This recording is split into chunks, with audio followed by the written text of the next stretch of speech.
Hi guys, and welcome to the podcast. I am, of course, your host and podcast founder, Lawrence Francis. I just want to take this opportunity to give you a quick overview of this series, which features coverage of the Dublin Wine and Cheese Festival, which took place at Iveagh Gardens in central Dublin between the 8th and the 11th of August 2019, which will air on the Interpreting Wine podcast between episodes 289 and episode 300. This will feature a mixture of talks and one-to-one interviews with some of the leading lights in the Irish and international wine scene.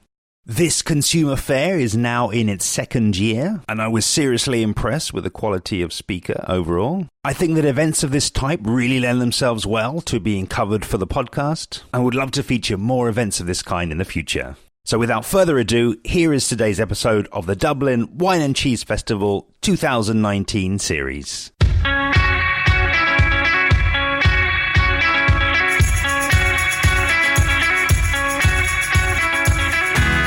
Today's episode of the podcast features Mick O'Connell, MW, leading a talk and tasting all about natural wine.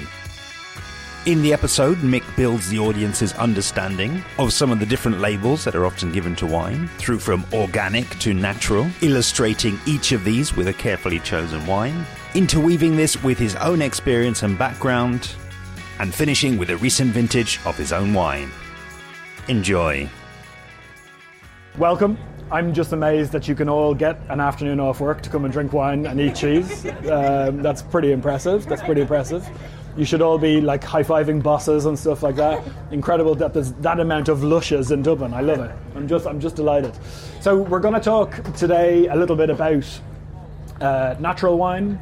But in order to get to natural wine, we're going to talk about organic wine, we're going to talk about biodynamic wine and natural wine. So kind of what are the differences between those wines?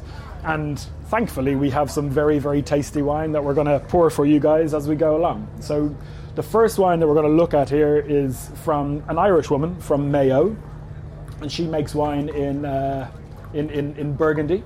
So it's a pretty interesting thing. First, she's Irish. That's not all that normal. We don't have very many Irish winemakers.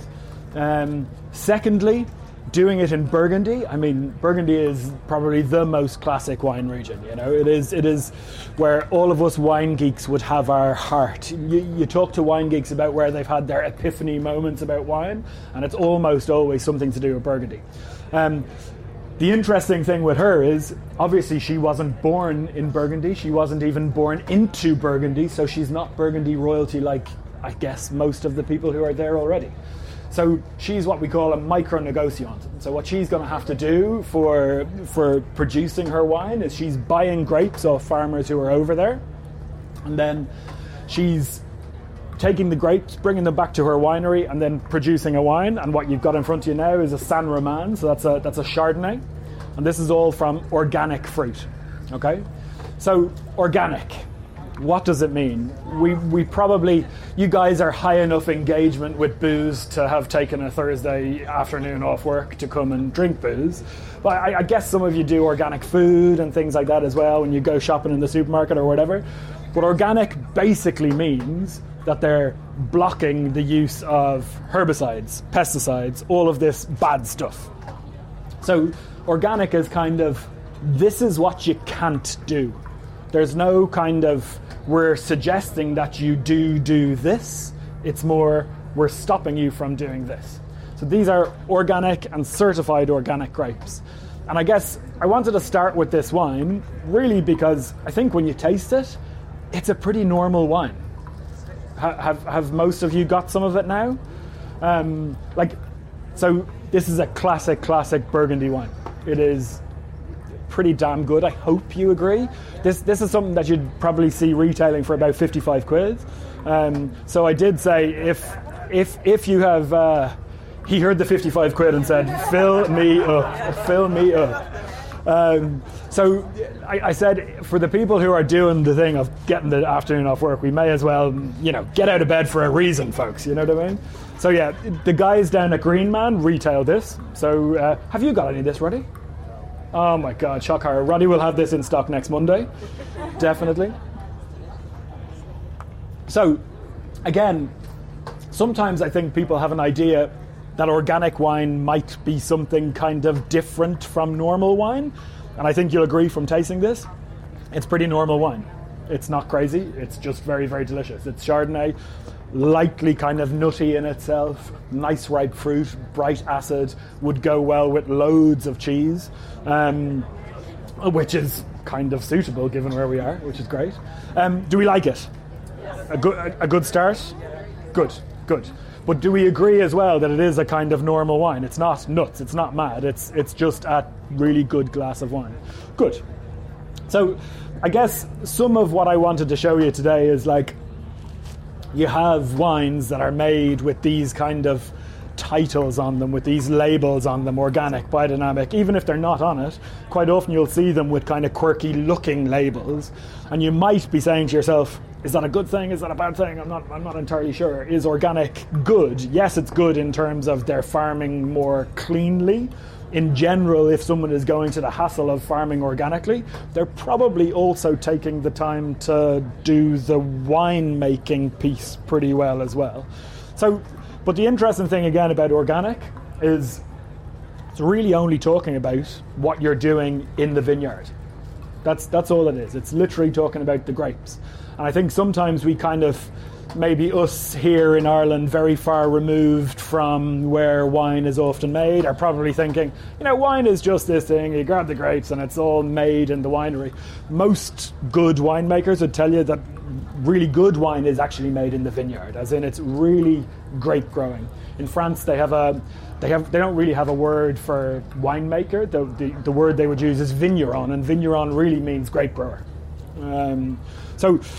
Yeah, organic, this is really only talking about what is being done in the vineyard. Now, in terms of what Róisín happens to do in the winery, she would be very, very hands-off as well. And what do I mean by hands-off? Okay, so there are normal things that have to happen in order for you to produce a wine. So you have to get the grapes in, you have to squish them. For a white wine, usually you would squish them and you'd move the juice over somewhere else, and you have to ferment them, okay? So if you don't ferment it, you don't have wine, you've got grape juice. So there's lots of things that you have to do. For white wines, normally people would take the stems off the grapes, all of these kind of things, and like I said, they'd move the juice away from the skin. So the skins, the stems, the pips all get chucked out. That's normal white wine production. So already you've kind of done lots of manipulations to get you a glass of wine, if you know what I mean.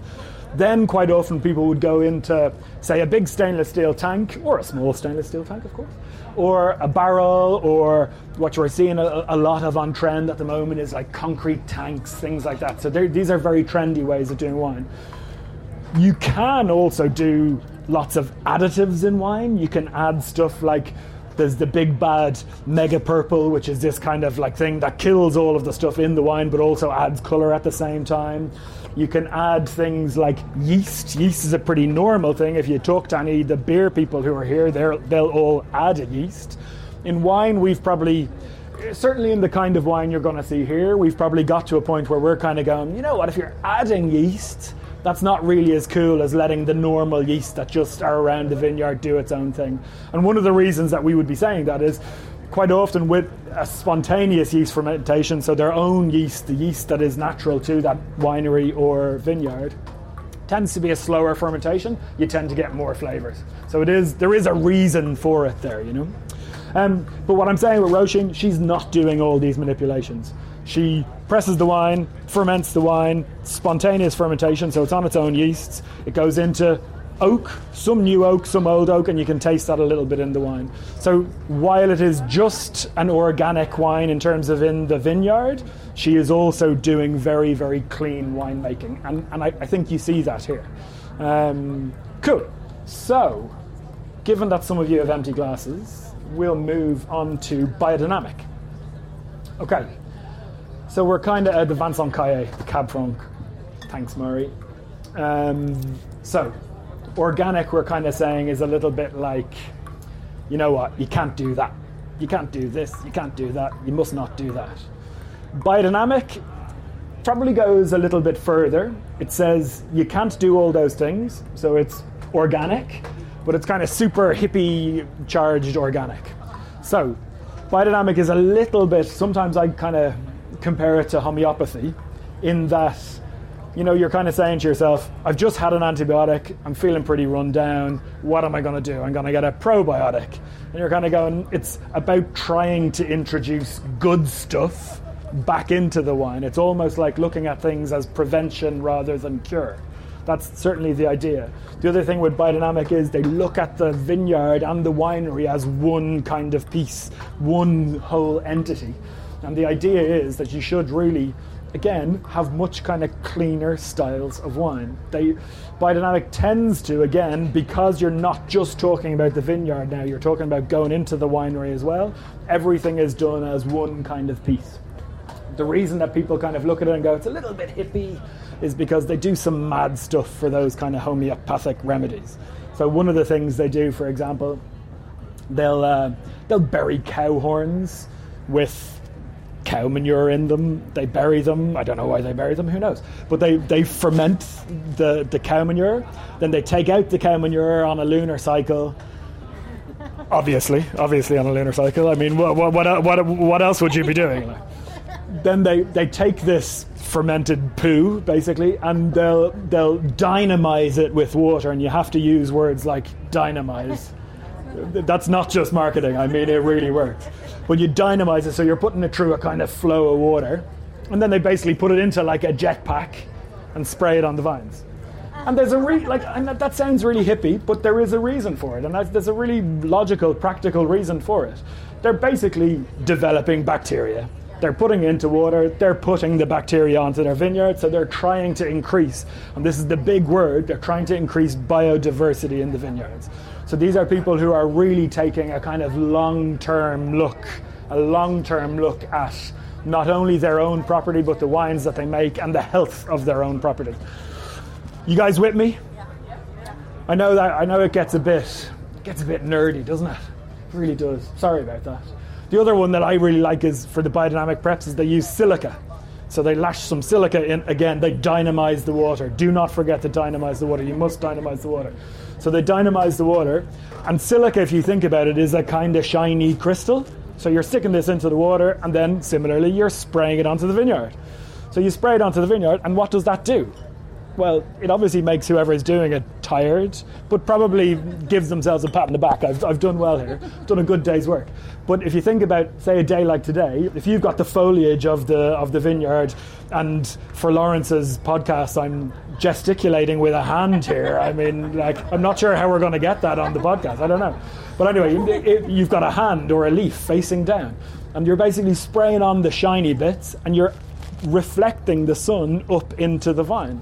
Now, again, what they talk about is adding energy to the vine, so you're adding a little bit of heat to the vine, but that is literally what you're doing. You're adding a little bit of sun into the vine. So to me, it's a very, very cool way of doing it. Again, I kind of said this about organic, but if you're going to the trouble of doing all of that stuff, you really, really care, A, about your vineyard, but B, about the wine that you're going to be serving to people. Have you guys tasted this? Okay, cool. So we have got Cab Franc. Actually, I haven't tasted it. Shocking. So we have got a Cab Franc from the Loire Valley, but near Nantes. So this is a Cab Franc from the kind of Muscadet producing part of the Loire Valley. So are you guys familiar with Muscadet? Muscadet was one of those things that was super famous in the 80s and then disappeared. Like I don't know, Duran or something like that. But they're back though, right? They are, yeah. Probably much better looking. That's the usual thing. So actually, funny enough, like Duran, Muscadet is way better looking now than it used to be. So Muscadet has made a bit of a kind of break back onto the scene, and you're seeing really, really interesting wines coming from there now. This guy, Vincent Caillé, he's a biodynamic farmer, and he makes Cab Franc. He makes a little bit of Malbec, but they call it Cot in the Loire, CO with one of those triangle-y thing, T. And then he makes Melon de Bourgogne, which you put into Muscadet. So we've got the Cab Franc in front of us. Cab Franc is a pretty unusual thing. We really, commercially, we don't sell loads of Cab Franc in Ireland. It tends to be used as a bit of a blending variety. So you'll have drunk plenty of it, but usually it'll be hidden in the back of a Bordeaux blend somewhere. It'll be that one that's like 1% of that? Why did you put in 1%? What was the point of that? But I think if you taste it now, you'll taste it. It gives a little bit of bite. It's quite a green style of wine. It's a bit herbaceous, and it's a tart kind of style of wine. Do you guys like this, out of interest? I think as a red, this is a little bit more challenging maybe than some stuff. I think it's pretty tasty. Okay, I think they're all tasty. Is it wet? Is it wet? That's my criteria. It's wet. Good. It's a good start. Wet and alcoholic, good wine. Right, so Vincent is from a part of the world that is bloody wet. You know, we think we're wet here in Ireland, and we are, apart from today, funnily enough. But apparently later we're going to get, just to balance it out. But Nantes, so it's on the Atlantic coast of France, and it is, again, super, super, super wet. I've been quite lucky. I've pruned with this man. So pruning is you go along in January or February when it is freezing, and you go along in a ski jacket, and you take a secateurs and you just cut all the vine back. And the idea is if you don't do this, you're not going to get grapes for your next harvest, which is going to be in September. There's always work to do, But anyway, he would do a load of these. I was talking about the preparations. One of the things that he would have to do is the silica preparation. And again, practically speaking, I know it sounds hippie, but practically speaking, why is he doing that? Well, he's doing that because he's in a wet place and he's trying to add heat into the vineyard. The other way around, this kind of doing the manure and all this stuff, he doesn't need to do as much of that stuff because it is a kind of damp. He has a lot of clay content, all of these things. So I know it sounds hippie, but it's really, really practical. It's a practical thing to do. It's actually really kind of going back hundreds of years in terms of what people would do farming. I'm married to a lovely Sardinian woman, and I remember we had some vines on our balcony. I used to live in London, and we had this great little sun-trapped balcony. So I had some vines that I was killing over the years, slowly killing them over the years. But I remember we got this random bug on that. And I was like, what the hell is this? I mean, that's not a bug that you would normally see in city centre London, in Stoke Newington specifically. But it was one of these bugs, and I sent a photo to my father-in-law and my mother-in-law, the little WhatsApp group where usually I'm just getting given out to about stuff. Sent a photo, and they said, you know what you need to do? Get some organic soap, put it in a bottle and spray it. And I go, all right, just do what your mother-in-law tells you to do. And you spray it, all of a sudden they disappear. It's a practical thing. Why did they disappear? Well, they were slipping. You know what I mean? They were slipping trying to stay on the leaf. So there's always a kind of practical solution to all of these things. And biodynamics is really a practical solution. The other thing that I'll say about biodynamics, again, I know it sounds a bit wacky, but some of the best producers in the world. Now, I mean people like Domaine Romani Conti, which is 12 grand a bottle kind of price. These guys are doing biodynamics. There's a reason that they're doing it. One of the reasons those guys are doing it is because they can afford to do it. I mean, it's costly. We're talking about really going around and looking at each vine as you go around. We're not talking about a tractor kind of pulling stuff along, spraying stuff. Yeah, Grand will mass produce all this stuff. It's not like that at all. But again, sometimes it is just a case of taste the wine. If the wine is great, why? One of the reasons with this is they're taking a lot of care, and one of the reasons is biodynamic. Okay. Conscious of time. Natural wine. Here we go. We're going to taste the Good Oggau. Yeah. So, Good Oggau. Hopefully some of you will recognize this label. It's probably the most Instagrammed label of all time. And I hope that you will add to the pile of Instagram. And look, guys, as you know, if you don't Instagram it, it hasn't fucking happened. So you may as well get on it, like. Okay, so this is another one. I've been really generous today. I'm spoiling you. This is another 50 quid retail wine. This is great. The last one we did was about 21.99 maybe. And again, just to be clear, all of them are available with this attractive man who's walking right here. No, you sir, you. That's David from Green Man, best wine shop in Dublin. Don't tell all the other wine shops in Dublin I said that. Roddy's here. He's in Trim, so not in Dublin, so I can talk away about. Okay, so natural, right? Natural is one of those. What is natural wine? There sadly is no definition for what is natural wine. So let's be honest, they could put pretty much anything in and call it natural. As it happens, they don't tend to do that.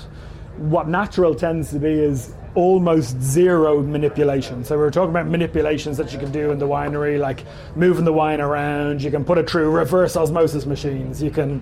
Sulfur is a big thing that people talk about. Most wines will have sulfites added, so that's what you see contain sulfites on almost all labels.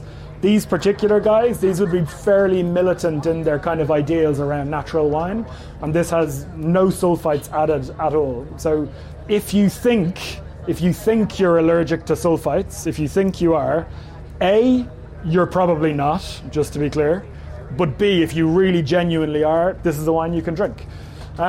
So, natural. They are basically farming biodynamically in the vineyard, so they're doing all of that stuff. They are not spraying any herbicides, not spraying any pesticides. They're doing all of the good things, like all of the kind of positive, proactive additions in the vineyard. But then also when it comes to the winery, they're choosing to not use things like new oak. So new oak would add a flavour to the wine. I mean, most people quite like the flavour of new oak. So I don't have a problem with people using new oak. I think it's fine. But there are certain styles of wine where it works more than others. But these guys would really look at this like absolutely 100%. We do not add anything to the wine. And hopefully when you guys taste this, you'll all agree that the results are bloody good. So this is from a place in Austria called Burgenland. So it's like, I don't know how familiar you guys are with the geography of Austria. Why would you be unless you love Austria? Who knows? Anyway, it's kind of on the Hungarian part. So it's over this side, and there's a big lake, and it's called Neusiedler See. And these guys are located about 1 kilometre from Neusiedler See, so they're right on the lake.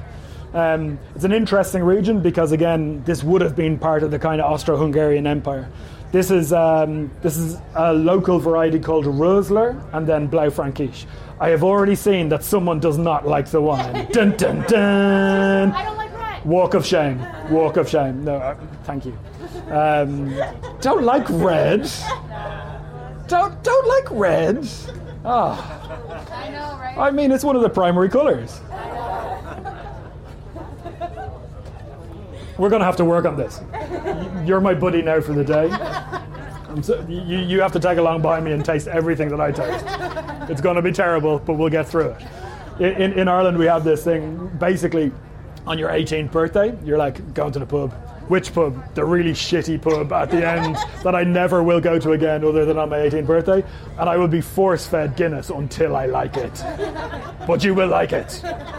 And funnily enough, the next day you're like, geez, I'd love a Guinness. I don't know why, but I would love a Guinness. Red. All day today, red. We're going to carry you out of here later. It's going to be fine. Okay, anyway. Natural. To cut a long story short, it's organic. It's biodynamic, and it's taking it a lot further as well. There are cool wine fairs like Raw Wine Fair, and Raw Wine Fair has its own kind of charter of what you are and aren't allowed to do.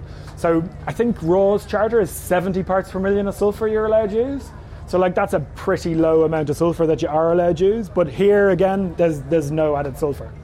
Just because we have very little time, I'm going to get straight onto the next wine. And I'm going to tell you a little bit of chug. Drink responsibly, folks. Drink responsibly. There are spittoons available, you just can't see them. So, come on, it's Thursday. Come on, get stuck in.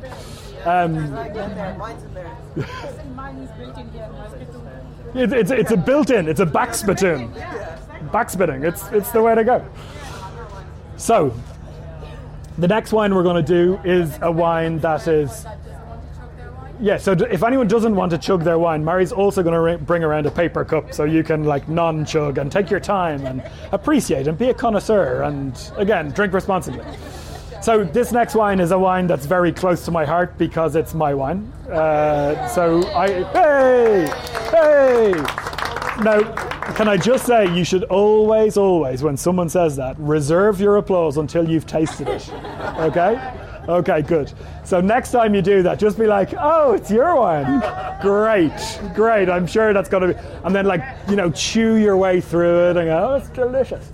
The reason that I put this on is because my wine kind of doesn't really fit into any of those organic, biodynamic, natural. So the reason I say that, this is made naturally. It's kind of a natural wine. But one of the vineyards is conventionally farmed. So there's 2 vineyards that go into it. One of them is organic, so would fit into the same kind of spot as Róisín's wine. And then the other one is farmed with chemicals and things like that. Now, it happens to be in Sardinia, so it's the island below Corsica, for those of you who know Corsica. Why would you know? Anyway, so I can't really call it natural because it just doesn't fall into that kind of bracket, okay? So I just choose to not put any label on it at all other than my wine. But hopefully you guys will like this. And given that I'm kind of out of time, Mary, am I? Roughly? No, she's not answering, so I'll keep talking. Okay, I'm fine, good. Okay, I'll tell you a bit more about it then. Just go. Oh, you. I literally brought this back in a suitcase last week, by the way. So if it tastes shit, it's because of the suitcase. Nothing to do with the wine at all. The wine's amazing. Go buy it. This is 2017. So a funny story about that, it doesn't have a vintage on it because it's table wine. It's Vino Rosso. So we haven't declared it as anything because really we kind of made this wine because, and I say we, it's me and my brother-in-law, we made this wine because we're trying to do something very different to all the other wines in Sardinia. So this is Cannonau, so it's Grenache. Generally speaking, in Sardinia, they make really big, full-bodied, kind of like a little bit like old-school Châteauneuf-du-Pape kind of style wines. And for me personally, I prefer to drink the stuff that we've just tasted. These kind of light, bright, tart kind of. If it's not all about acid, I mean, what else could it be about? There's actually a talk about acid later on. Don't go to that because it's conflicting with my time. Actually, no, I'm going to just say the exact same shit that I've just told you now. So do go to that. You would be very bored. There's a talk about acid later, and they've got some really interesting kind of graphics to make you feel like you're on acid while you're tasting the wine. Is my idea. I think.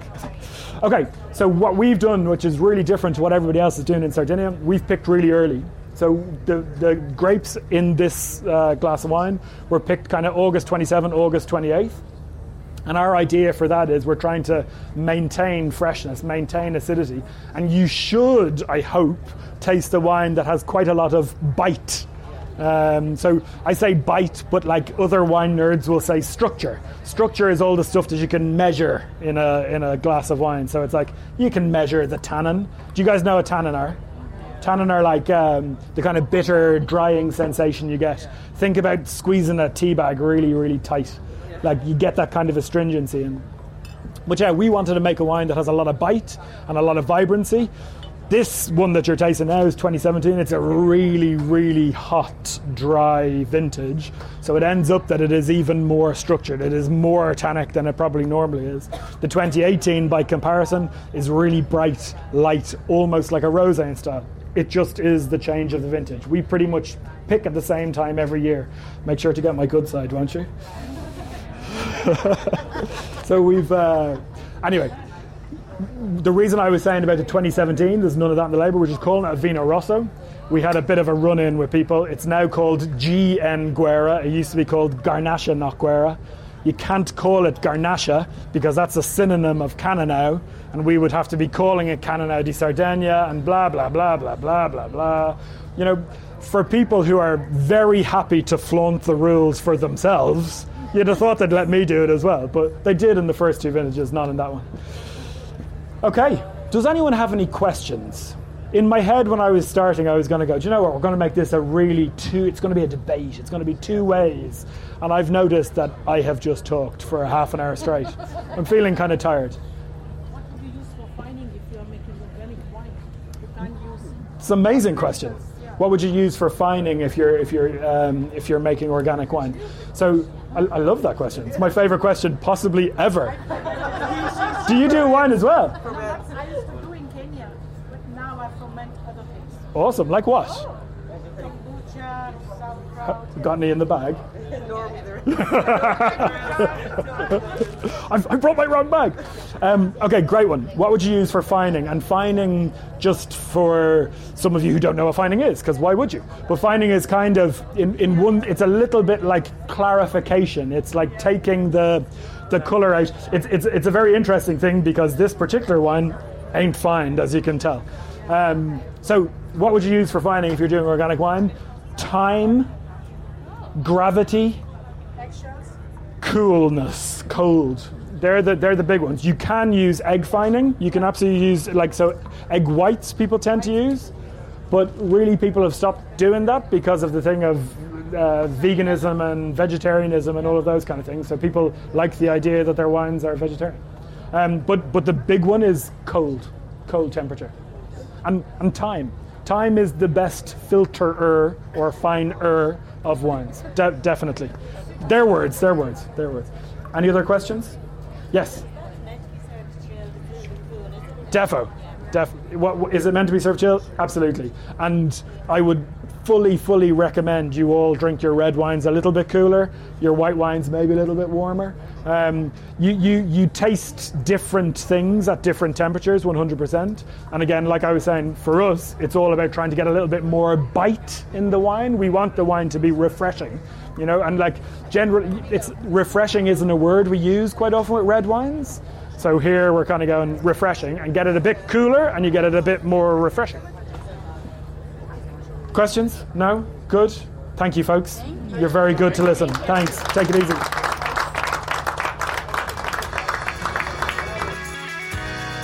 Thank you so much, Mick, for all your hard work on the day. And of course, fantastic wines. For me, this is one of the best talks I've ever heard on breaking down of the different labels that exist in wine in a non-judgmental, non-jargon way. I've left below all of the details of the wines that we tasted on the day, as well as Mick's contact details on social media. And of course, do find me on social media, where I'm at Interpreting Wine on Instagram and Facebook, at Wine Podcast on Twitter, or email hello@interpretingwine.com. Next time in the Dublin Wine and Cheese Festival series, we hear a talk from one of the leading lights in the Dublin wine scene, Claire Gallagher of Green Man Wines. See you then.